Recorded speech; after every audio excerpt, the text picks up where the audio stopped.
Look at your hybrid as a car, and you pull up the hood. And what do you see underneath the hood that drives that car? Well, it's the engine. And engine to me is the genetics of that hybrid. So that's what gets you the maximum use of that car as far as your fuel economy.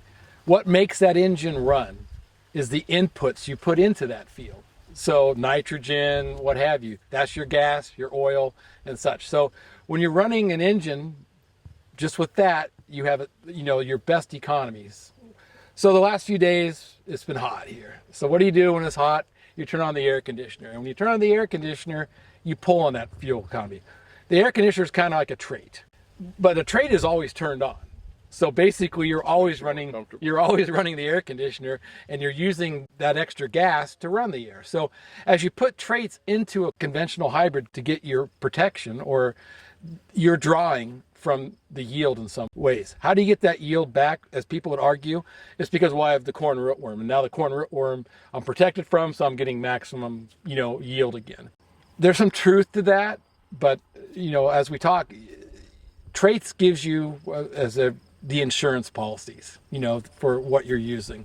We feel in your farming practices and some of the ways that, you grow corn, you can make your money back, and then some, by doing conventional. One of the things you need to consider is when you're buying a traded hybrid, you're paying for that trait and that insurance policy up front, whether you need it or not. So you're going to get BT and not have BT. You paid to have BT protection. You're going to get rootworm control. You paid to have that rootworm control.